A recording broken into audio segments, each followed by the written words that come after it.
In an earlier video, I mentioned that if you are a speaker or presenter, you need to add to your speaking vocabulary.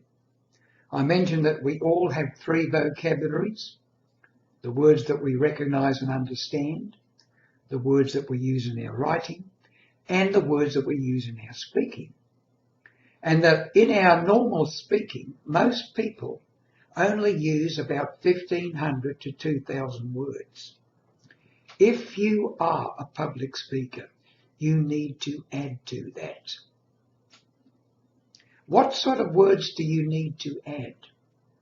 Any words that are not commonplace and they're not easily understood by the listener detract from your presentation. I've heard some very good speakers suddenly use a word or two that I don't understand, and my immediate attention is drawn to what's that word mean? And I've lost the concept and the content to some degree whilst I'm thinking about that. So don't use unusual words unless they're absolutely necessary. So what sort of words should you use?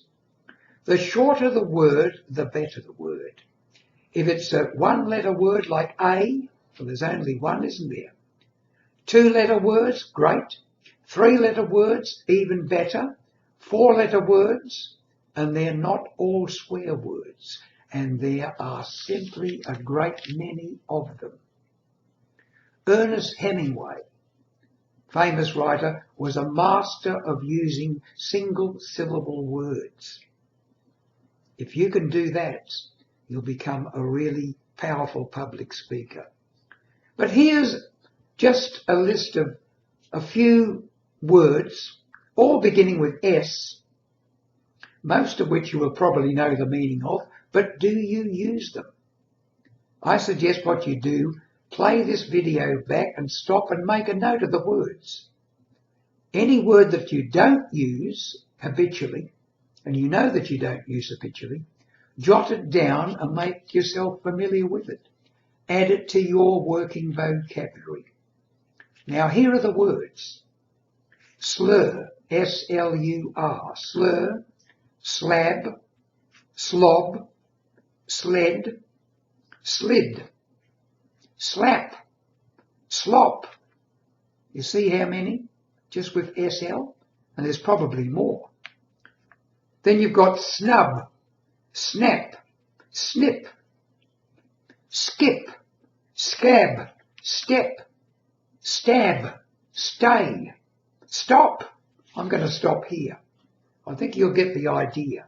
There are lots and lots of 4-letter words, which are powerful words, that you can add to your vocabulary. I suggest that you do so.